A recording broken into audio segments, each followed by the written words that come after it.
संगठन के अर्थ को समझाते हुए संगठन के अर्थ को समझाते हुए संगठन के अर्थ को समझाते हुए इसके प्रकार की व्याख्या कीजिए।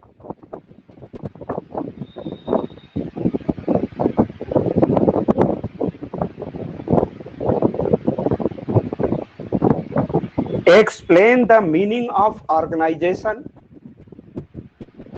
हिंदी वाले एक बार सुन लें। संगठन के अर्थ को समझाते हुए इसकी प्रकार की व्याख्या कीजिए। Explain the meaning of organisation, discuss its types, discuss its types.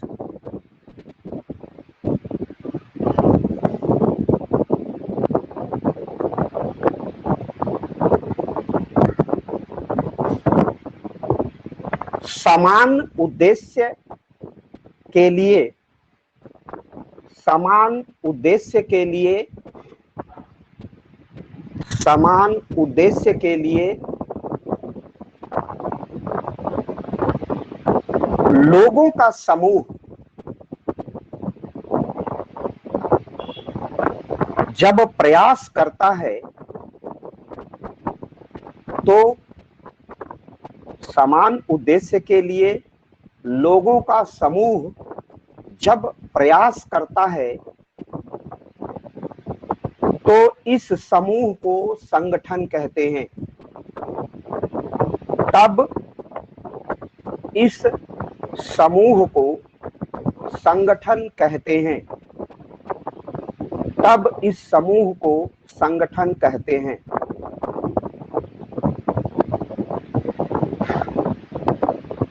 लोगों का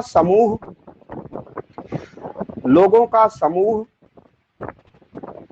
समान उद्देश्य के लिए संगठित होता है। लोगों का समूह समान उद्देश्य के लिए संगठित होता है तो संगठन का निर्माण होता है। तो संगठन का निर्माण होता है।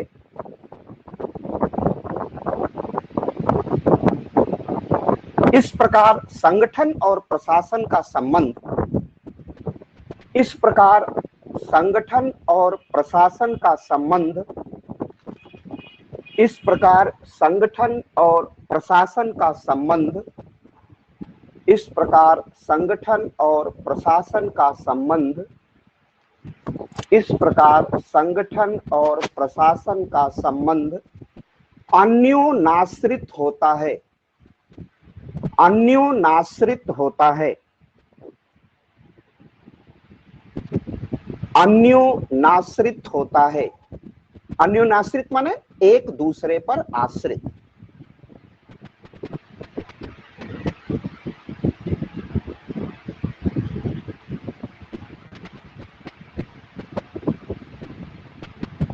तेजी से इंग्लिश वाले लिख लें। देखो, इंग्लिश लिखाना मेरी जिम्मेदारी नहीं है क्योंकि मेरे 99% बच्चे हिंदी के हैं। 2-4 लोग हैं तो वो प्रयास करें, क्योंकि इस तरह मैं अंग्रेजी भी लिखाऊंगा तो मेरे पास कोर्स खत्म करना अपना असंभव सा हो जाएगा। When a group of people make effort of the same purpose, when a group of people make effort of the same purpose, then this group is called organization. Then this group called organization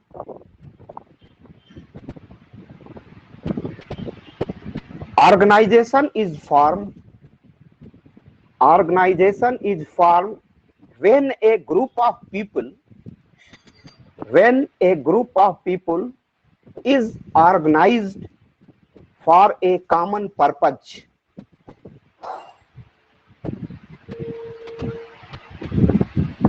Organization is formed when a group of people is organized for common purpose. Thus, the relationship between organization and administration is interdependent, interdependent.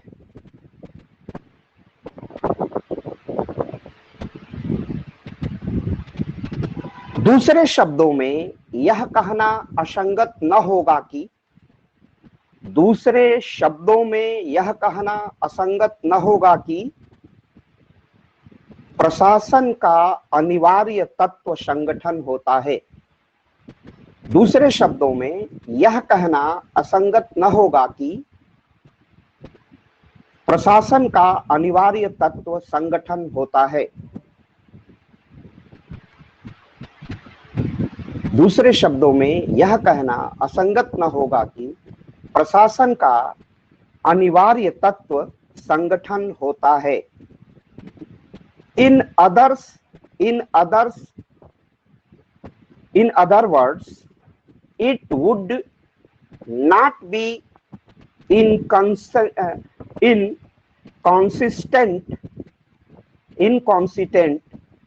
to say that an essential element of administration is organization. In other words, it would not be inconsistent to say that initial element of administration is organization. अब इसको थोड़ा समझ लेते हैं। संगठन का निर्माण तभी होता है, जब, कल मैंने इस पर विस्तृत वार्ता करी, जब आवश्यकता होती है, और आवश्यकता एक व्यक्ति की नहीं होती है। व्यक्ति की आवश्यकता व्यक्ति स्वयं पूर्ति कर सकता है, लेकिन कुछ आवश्यकताएं व्यक्तियों से बाहर अनेक व्यक्तियों के लिए होती हैं।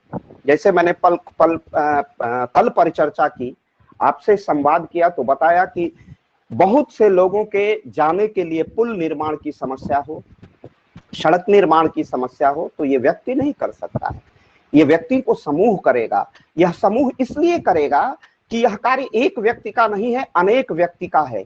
तो इसीलिए जहां पर उद्देश्य समान हो, कॉमन पर्पज हो, जहां पर अनेक व्यक्तियों का उद्देश्य और लक्ष्य एक हो, और उद्देश्य के लिए कई लोगों का समूह, इंडिविजुअल कोई ग्रुप नहीं होता, इंडिविजुअल कोई समूह नहीं होता, अनेक व्यक्ति उसमें एकत्रित हो जाते हैं तो समूह बन जाता है।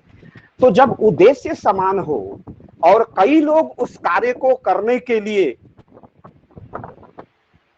लोगों का समूह, लोगों से ही समूह बनेगा, जब प्रयास करते हैं है।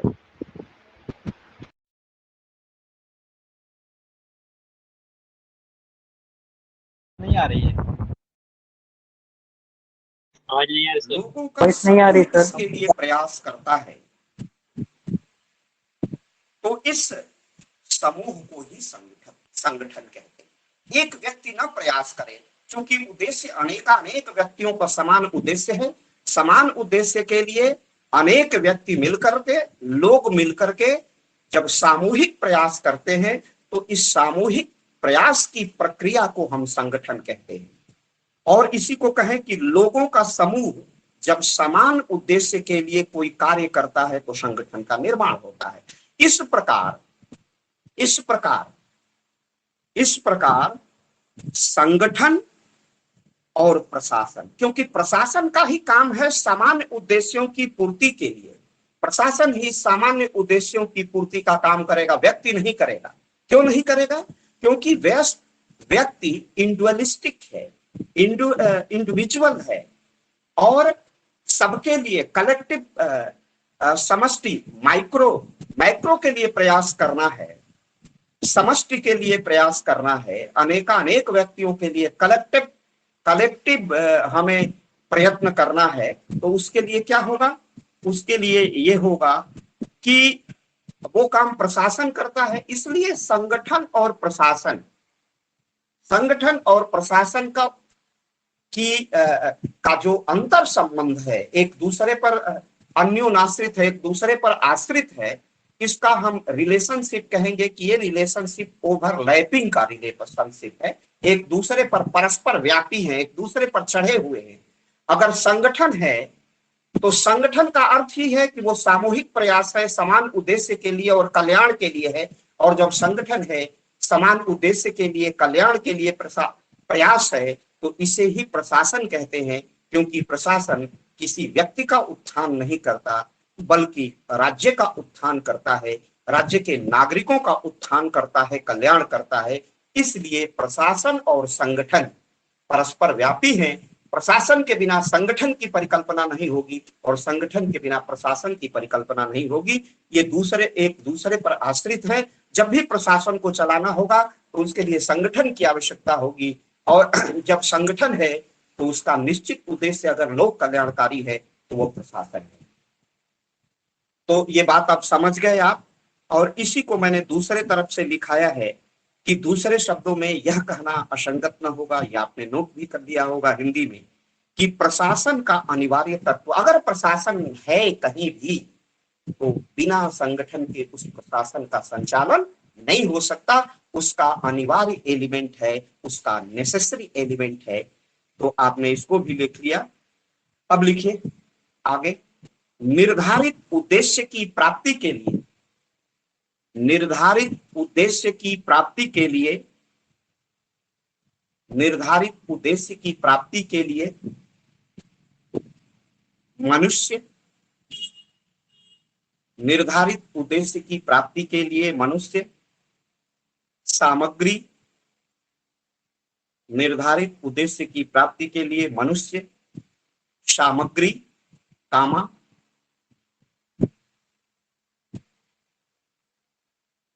धन का इस प्रकार उपयोग किया जाता है, धन का इस प्रकार उपयोग किया जाता है कि संगठन अपने लक्ष्य को प्राप्त कर लेता है, संगठन अपने लक्ष्य को प्राप्त कर लेता है।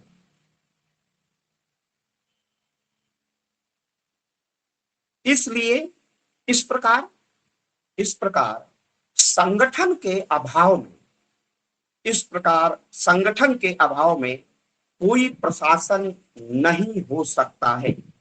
इस प्रकार संगठन के अभाव में कोई प्रशासन नहीं हो सकता है। इस प्रकार संगठन के अभाव में कोई प्रशासन नहीं हो सकता है। इसलिए संगठन के अभाव में कोई प्रशासन नहीं हो सकता है। रिकॉर्डिंग चालू नहीं है कि? अंग्रेजी वाली तेजी से लिखें। Man material, man material, money are used in such a way that the organization achieves its goal for achieving the set objective. Man, material, money are used in such a way that the organization achieves its goal for achieving the set objective. Thus, there can be no administration. Thus, there can be no administration in the absence of organization. किसी भी निर्धारित उद्देश्य की प्राप्ति के लिए, कहीं भी अगर प्रशासन का कोई निर्धारित उद्देश्य है, उसको प्राप्त करने के लिए हमें नई शिक्षा नीति को प्राप्त करना है, एजुकेशन पॉलिसी 2020 है, तो इसको प्राप्त करने के लिए क्या चाहिए? हमारे पास सामग्री चाहिए, हमारे पास नए शिक्षा नीति का डॉक्यूमेंट्स चाहिए, उसका एक विजन चाहिए, एक हमारे पास अभिलेख चाहिए कि कहां से कहां तक किन किन बिंदुओं को हम नई शिक्षा नीति में लागू करेंगे, समाहित करेंगे और उसे उसका कंप्लायंस करेंगे, अर्थात उसे प्रवर्तन में लाएंगे, अर्थात उसे लागू करेंगे। तो इसके लिए क्या चाहिए? हमारे पास सामग्री होनी चाहिए। हम कितने नए विश्वविद्यालय बनाएंगे, तो इसके लिए हमें सामग्री चाहिए। वो सामग्री भौतिक भी होगी और मानवीय भी होगी। तकनीकी पक्ष का उसमें विशेष योगदान होगा।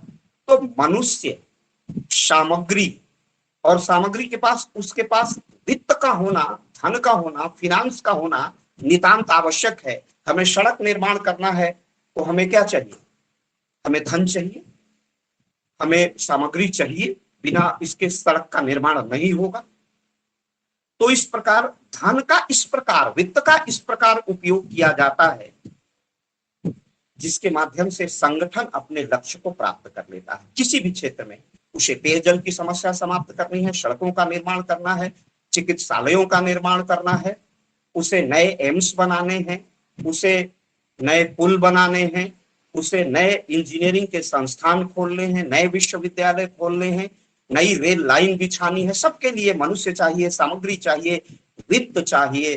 बिना वित्त के नहीं हो सकता है ये सारा काम। इस प्रकार अगर ये सारा काम मनुष्य को कहाँ नियोजित करना है, मनुष्य आवश्यकता है रेल विभाग में कम से कम 15 लाख कर्मचारी हैं और बिना कर्मचारियों के नहीं होगा कार्य, तो हमें क्या करना पड़ेगा? उनमें कार्मिकों की, उसमें कर्मचारियों की भर्ती करनी पड़ेगी। इससे एम्प्लॉयमेंट भी जनरेट होता है, तो इससे रोजगार में भी वृद्धि होती है, लोगों को रोजगार मिलता है।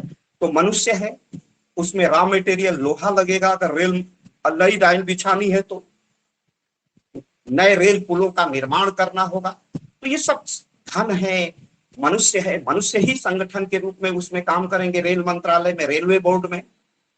तो धन चाहिए, मनुष्य चाहिए, सामग्री चाहिए और इसका वित्त चाहिए और इसका उचित रीति से प्रयोग होना चाहिए। हमें कितनी लाइन बिछानी है तो इसकी योजना बनानी पड़ेगी। उन क्षेत्रों में हमें रेल बिछाना पड़ेगा जहां रेल लाइन अभी नहीं है, रेलवे का ट्रैक नहीं है, रेलवे लाइन नहीं बिछाई जा सकी है। उन अछूते क्षेत्रों में हम रेल का परिवहन उपलब्ध कराएंगे और ये सारा कार्य तभी संपन्न होगा जब इसके लिए एक सशक्त संगठन होगा।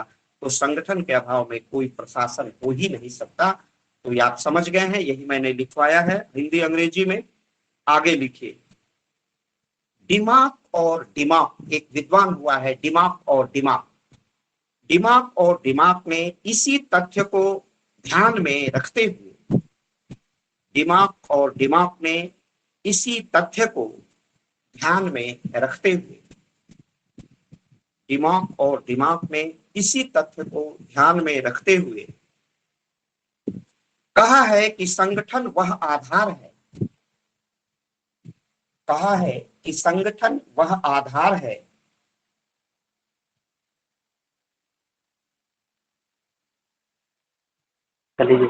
आप इस तरह लिखिएगा, दिमाग और दिमाग ने इसी तथ्य को ध्यान में रखते हुए कहा है कि संगठन एक आधार है, संगठन एक माध्यम है,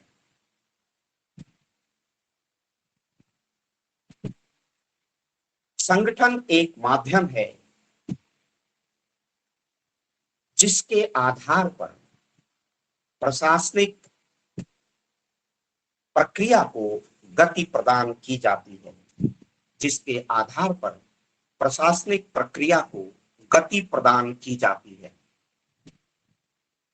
जिसके आधार पर प्रशासनिक प्रक्रिया को गति प्रदान की जाती है।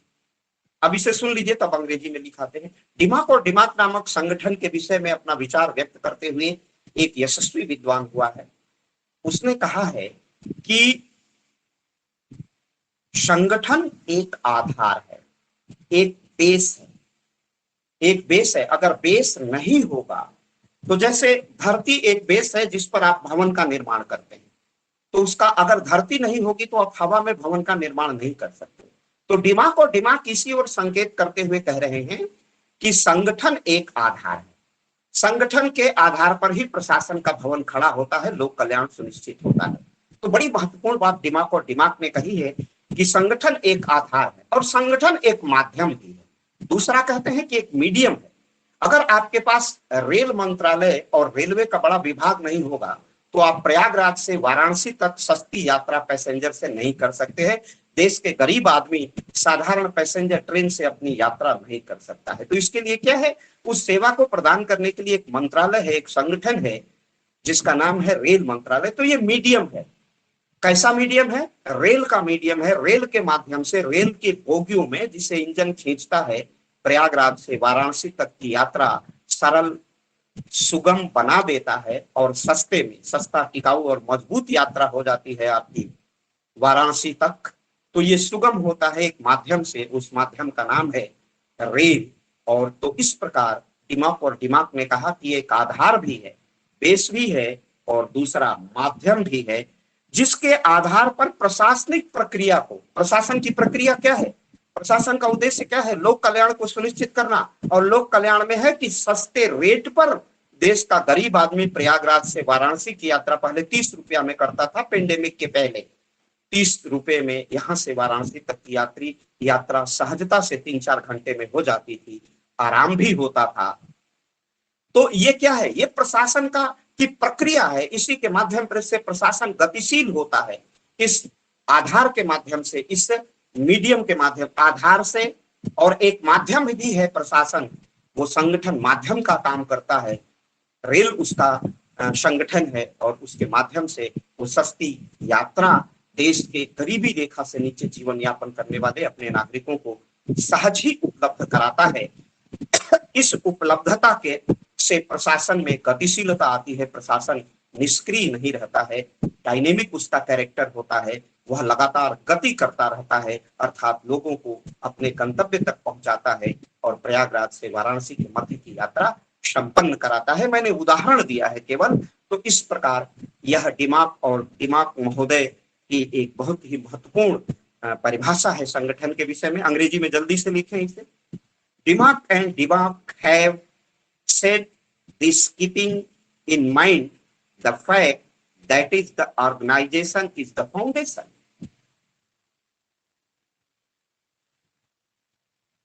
Dimmock and Dimmock have said this keeping in mind the fact that the organization is the foundation or basis.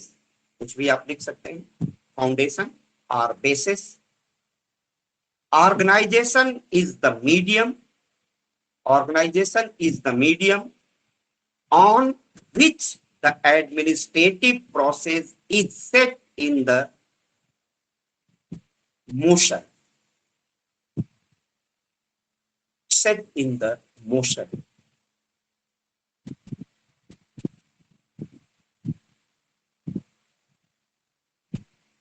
Next, संगठन शब्द आंग्ल भाषा के, संगठन शब्द आंग्ल भाषा के, आंग्ल माने अंग्रेजी,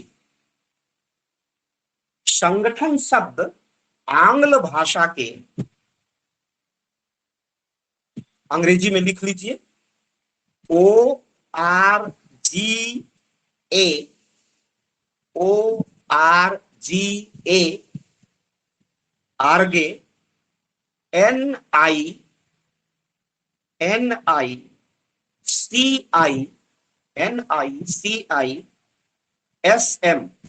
आर्गेनिज्म,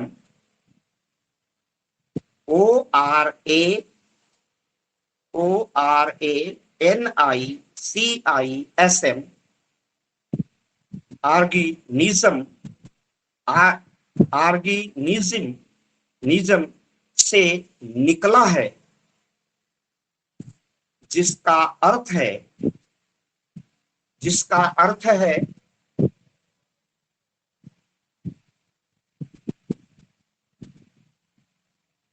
एक साथ, जिसका अर्थ है एक साथ गतिविधियों में संलग्न,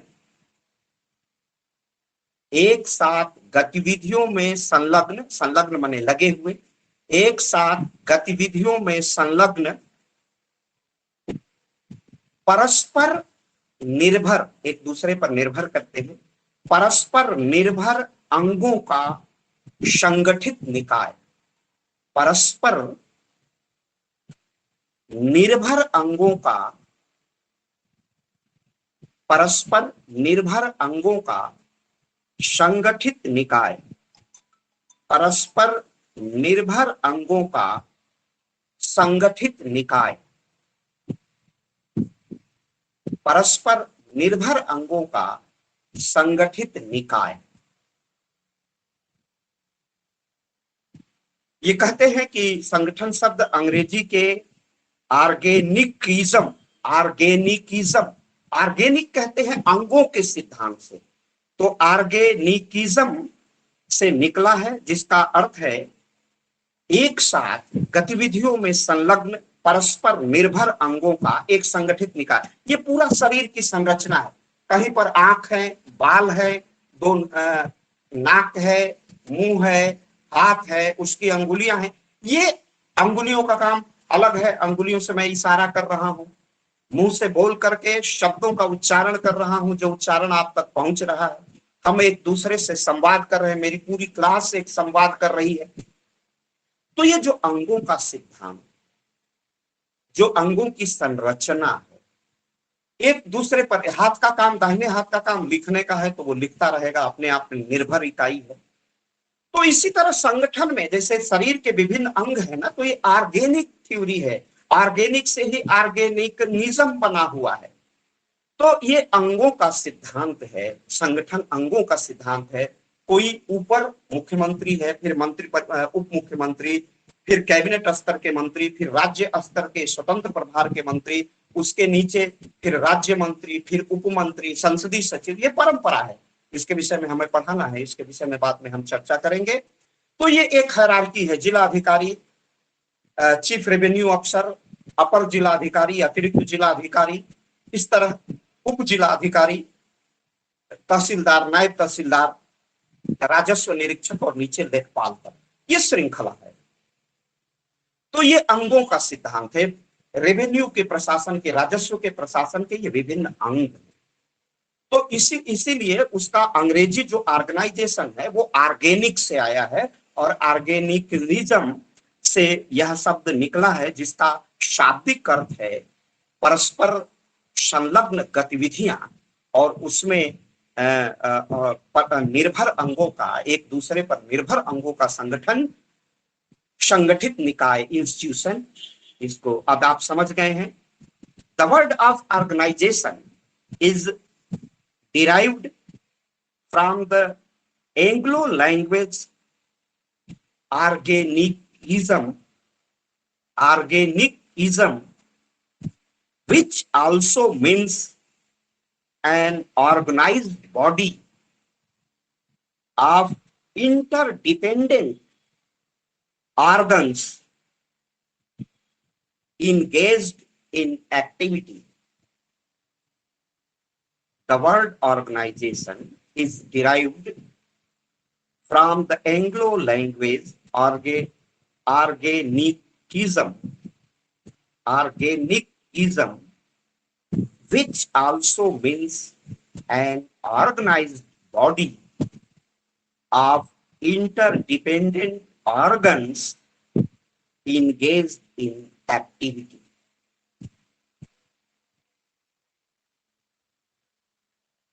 नेक्स्ट, साइमन महोदय ने संगठन को परिभाषित करते हुए, साइमन महोदय ने संगठन को परिभाषित करते हुए कहा है कि, साइमन महोदय ने संगठन को परिभाषित करते हुए कहा है कि संगठन सहकारी प्रयोग की, संगठन, साइमन महोदय ने संगठन को परिभाषित करते हुए कहा है कि संगठन सहकारी प्रयोग की, संगठन सहकारी प्रयोग की एक सुनियोजित व्यवस्था है। सहकारी माने कोऑपरेटिव, एक साथ काम करने, सह माने साथ, कारी माने कार्य करना, सहकारी प्रयोग की एक सुनिश्चित व्यवस्था है जिसमें प्रत्येक प्रतिभागी, प्रतिभागी माने भाग लेने वाला, जिसमें प्रत्येक प्रतिभागी एक निश्चित भूमिका, जिसमें प्रत्येक प्रतिभागी एक निश्चित भूमिका, प्रत्येक प्रतिभागी की एक निश्चित भूमिका, कर्तव्य और उत्तरदायित्व होता है, कर्तव्य और उत्तरदायित्व होता है।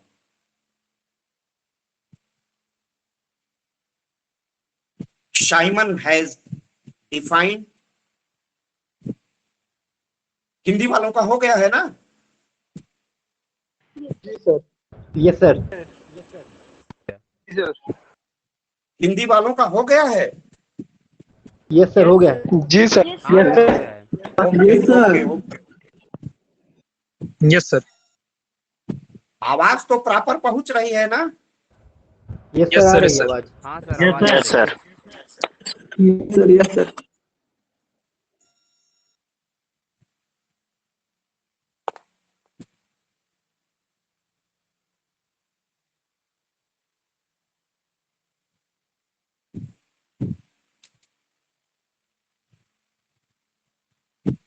साइमन महोदय ने संगठन को परिभाषित करते हुए कहा है कि संगठन सहकारी प्रयोग की एक सुनिश्चित व्यवस्था है जिसमें प्रत्येक प्रतिभागी की एक निश्चित भूमिका,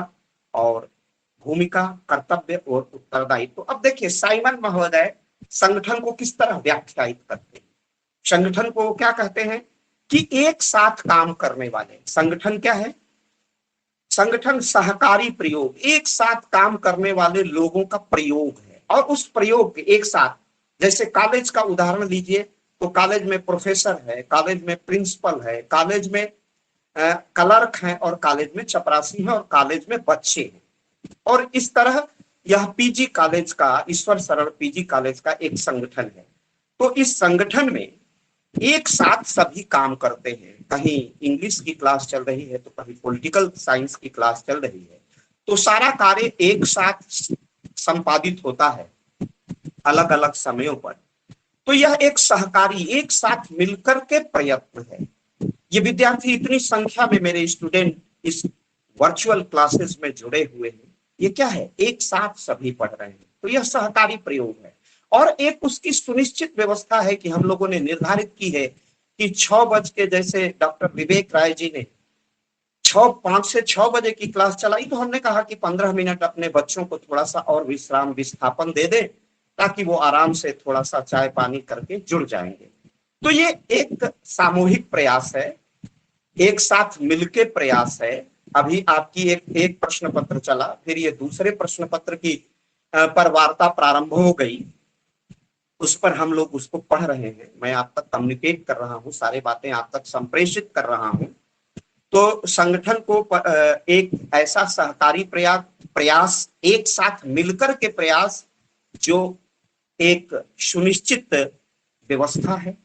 सुनिश्चित व्यवस्था है कि पब्लिक एडमिनिस्ट्रेशन मैं पढ़ाऊंगा, डॉक्टर विवेक राय थर्ड पेपर पढ़ाएंगे, और फर्स्ट पेपर डॉक्टर सुमन अग्रवाल किन्हीं कारणों से वो नहीं चल पा रही हैं, अपनी अस्वस्थता के कारण, कोविड के बाद वो विस्मरण की भी शिकार है। तो इसलिए मैंने उसको बीड़ा उठाया है कि मैं ही उस पाठ्यक्रम को पूरा करूंगा एक नैतिक आधार पर। तो ये एक सुनिश्चित व्यवस्था है, आप समझ गए इसको। और जिसमें प्रत्येक प्रतिभागी, चाहे वो छात्र हो, चपरासी हो, क्लर्क हो, प्रोफेसर हो, प्रत्येक प्रतिभागी का एक निश्चित कर्तव्य है। अब अध्यापक का काम पढ़ाना है, प्राचार्य का काम प्रशासन करना है, क्लर्क का काम है प्रशासनिक कार्यों में सहयोग देना, फीस देना, रिजल्ट देना, फीस लेना, अन्य कार्य करना, ये क्लर्क का काम है। चपरासी का कार्य सेवा करना है। तो जितने प्रतिभागी हैं, इनका एक निश्चित उनकी भूमिका है, इनका वर्क है, इनका इंपॉर्टेंस है, और उनके कर्तव्य हैं, उनकी ड्यूटी है, और उनकी अकाउंटेबिलिटी है, अर्थात उनका उत्तरदायित्व। अब इस कॉलेज के ऑर्गेनाइजेशन से आपने इसे सहजता से समझ लिया, और इस तरह आप साइमन की परिभाषा सदैव स्मरण रखेंगे, आपको ये परिभाषा विस्मृत नहीं होगी। आज क्लास हम बहुत स्वस्थ नहीं है, मेरे सर में तेजी से दर्द था, धूप भी प्रचंड थी, और कॉलेज से मैं 4 बजे आया हूँ, तो बहुत लंबी क्लास नहीं ले पाऊंगा। तो अब हमारे छात्र भी धीरे धीरे लेफ्ट करने की ओर अग्रसर हैं। लिखिए अंग्रेजी में, Simon has defined organization a well-planted system of cooperative experimentation in which each participant has a certain role, duty, and responsibility. Simon has defined organization as a well-planned system of Simon has defined organization as a well-planned system of cooperative experimentation in which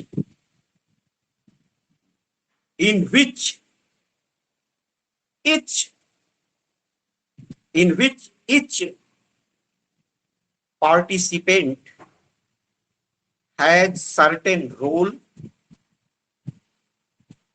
a certain role, duty and responsibility. Duty and responsibility. Duty and responsibility.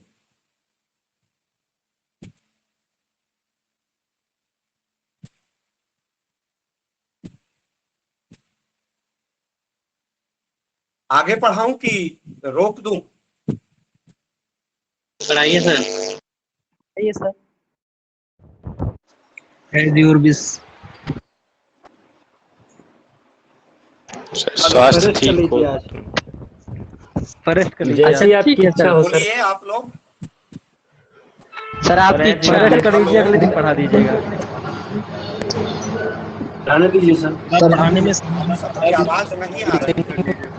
Sir rest कर जैसी आपकी इच्छा हो sir. पढ़ा दीजिएगा। यार हमारी तबीयत आवाज रेस्ट कर लीजिए। हेलो, रहने दीजिए सर कल पढ़ा दी।